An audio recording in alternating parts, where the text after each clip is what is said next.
طلحہ روشی کو ایک ایسی حقیقت بتانے والا ہے جسے سن کر وہ حیران رہ جائے گی اور طلحہ روشی سے اپنے دل کی باتیں کھل کر کرے گا۔ طلحہ روشی کو شارق کے بارے میں بتانے جا رہا ہے۔ روشی کو بتائے گا کہ مجھے تمہاری اور شارق کی حقیقت کا پتہ چل چکا تھا کہ شارق تمہیں کس طرح بلیک میل کر رہا، اسی لیے تو میں تمہیں بار بار شارق سے شادی کرنے کے لیے روک رہا تھا، اور میں نے تم سے پہلے کئی دفعہ پوچھا بھی کہ کہیں تم یہ شادی کسی مجبوری میں تو نہیں کر رہی، لیکن تم نے کہا کہ میں شارق سے شادی اپنی مرضی سے کر رہی ہوں۔ مجھے اسی دن شک ہو گیا کہ تم شارق جیسے انسان سے شادی اپنی مرضی سے نہیں کر رہی، اسی لیے تو میں شارق کی اس سازش کی تہہ تک پہنچا ہوں جس کی وجہ سے وہ تمہیں بلیک میل کر کے اپنے جال میں پھنسانا چاہتا تھا۔ اور دوستو، طلحہ روشی کو یہ بھی بتائے گا کہ شارق کو اغوا کرنے والا کوئی اور نہیں بلکہ میں ہی ہوں۔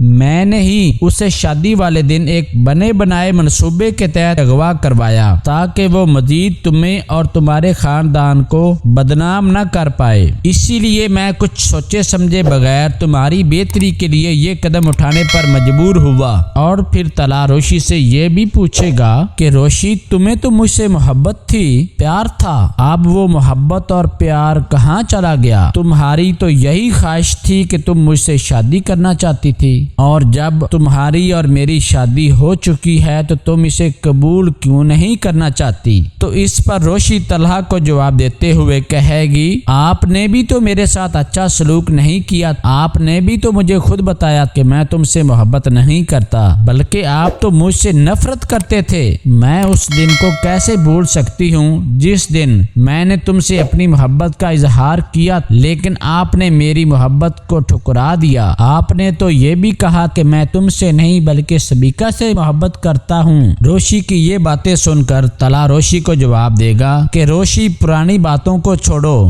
میں تم سے محبت کرتا ہوں تو اسی لیے ہی میں نے تم سے شادی کی ہے۔ تمہارے جانے کے بعد مجھے تمہاری محبت کا احساس ہو چکا کہ تم مجھ سے اور معید سے کتنا زیادہ پیار کرتی تھی۔ مجھے یہ پتہ چل چکا کہ سبیکا میں وہ محبت، پیار اور احساس نہیں، اسی لیے تو میں تم سے شادی کرنے کا فیصلہ پہلے ہی کر چکا، تو میں نے تمہیں شارق جیسے غلط انسان سے شادی کرنے سے بچایا۔ تو دوستو، میرے خیال سے طلحہ کی یہ سب باتیں سننے کے باوجود بھی روشی طلحہ پر یقین نہیں کر پا رہی کہ کیا وہ واقعہ ہی اس سے محبت کرتا ہے۔ اسی لیے تو طلحہ روشی سے یہ کہے گا، تو پھر میں یہ سمجھوں کہ اب تمہیں مجھ سے کوئی محبت، کوئی تعلق اور میری کوئی پرواہ باقی نہیں رہی۔ تو روشی سرد لہجے میں کہے گی، ہاں کچھ ایسا ہی سمجھے۔ تو دوستو، اب یہ دیکھنا باقی ہوگا کہ کیا طلحہ روشی کے دل میں پہلے والا مقام حاصل کرنے میں کامیاب ہو پائے گا یا نہیں۔ اپنی رائے کا اظہار کمنٹ سیکشن میں ضرور کیجیے گا،